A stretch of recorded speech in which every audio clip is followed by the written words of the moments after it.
சீக்கிரம் போகணும்ப்பா, பஸ் போயிடும். நேரம் இருக்கு, போயிடலாம் அத்தா.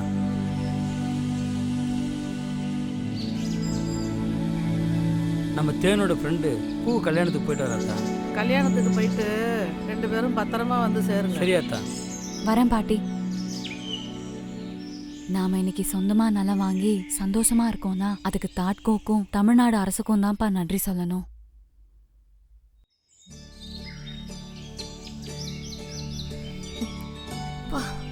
காலெல்லாம் வலிக்குது. என்ன வெயில்! இந்த காட்டுக்குள்ள எப்படிதான் இவங்க தனியா வாழ்றாங்கன்னே தெரியலையே. இவ்வளோ தூரம் இருக்கு. தேனு யார்த்தா? தேனு தேனு பாட்டி தான் உள்ள உட்காந்துருக்கேன். உள்ள வாத்தா. சரிங்க பாட்டி, வெளியவே உட்கார்ந்துருக்கேன்.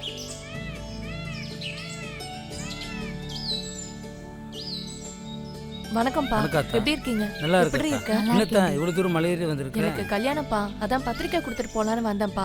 மாப்பிள்ள மெட்ராஸ்ல வேலை நீங்க பார்க்கறாருப்பா. உட்காந்து பேசிட்டு குடிக்கிறதுக்கு ஏதாவது எடுத்து வரேன். சரிங்கப்பா. வா பூவு, அந்த பாறையில உட்காந்து பேசுவோம். ஏண்டி இப்படி மெலிஞ்சு போயிருக்க? அதெல்லாம் ஒன்றும் இல்லடி, நல்லா தான் இருக்கேன். இன்னும் எத்தனை நாளைக்கு தான் நீயும் அப்பாவும் இப்படி கூலி வேலைக்கு போயிட்டு இருப்பீங்க? மலையில கூலி வேலைக்கு போகாம நாங்க எப்படி சாப்பிட முடியும்? அது இல்லடி, நம்ம தமிழ்நாடு அரசு நமக்கு எவ்வளவோ திட்டத்தை வந்து உருவாக்கி கொடுத்துருக்கு. என்ன பூ சொல்ற? நம்மள மாதிரி ஆதி திராவிடர் மற்றும் பழங்குடி மக்களோட பொருளாதார மேம்பாட்டு திட்டத்தை வச்சு நிலவாங்கு திட்டம்னு இருக்கு. அது மூலமா அப்பா பேர்லயோ இல்ல உன் பேர்லயோ 2.5 ஏக்கர் நஞ்சை நிலமோ இல்ல 5 ஏக்கர் புஞ்சை நிலமோ வாங்க முடியும். என்னடி சொல்ற?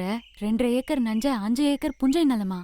ஆமாண்டி, எனக்கு கல்யாணம் ஆக போகுது. அதுக்கு காரணமே என் பேர்ல 5 ஏக்கர் நிலம் இருக்கு. அந்த 5 ஏக்கர் நிலத்தையுமே நம்ம தமிழ்நாடு அரசோட நிலம் வாங்கும் திட்டத்துல தான் நான் வாங்கினேன். உன்னைய மாதிரி நானும் நிலம் வாங்கணும்னா என்னடி பண்ணணும்? அதுக்கு என்ன தகுதி வேணும்? 18 வயசுல இருந்து 55 வயசுக்குள்ள இருக்கிற நம்மள மாதிரி ஆதி திராவிடர் மற்றும் பழங்குடி சமூகத்தை சேர்ந்தவங்க மட்டும்தான் இதுல விண்ணப்பிக்க முடியும். குடும்பத்தோட ஆண்டு வருமானம் 3 லட்சத்துக்குள்ளதான் இருக்கணும். நமக்கு நிலம் விக்கிறவங்க நம்ம சமூகத்தை சேர்ந்தவங்களா இருக்க கூடாது. வேற யாரா வேணாலும் இருக்கலாம். 50% இல்லனா 5 லட்சத்துக்குள்ள இன்னைக்கு சந்தை நிலவரம் படி விலை நிர்ணயம் செய்வாங்க. மீதமுள்ள 50% இந்தியன் ஓவர்சீஸ் பேங்க் மூலமா அரசே மிக குறைந்த வட்டியில நிலம் வாங்க உதவி செய்வாங்க. முத்திரைத்தாள் பதிவு கட்டணம் நமக்கு கிடையாது.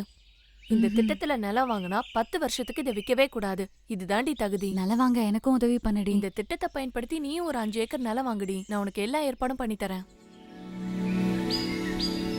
கூலிக்கு வேலைக்கு செல்லும் மலைவாழ் மக்களை முதலாளியாக்கும் தாட்கோ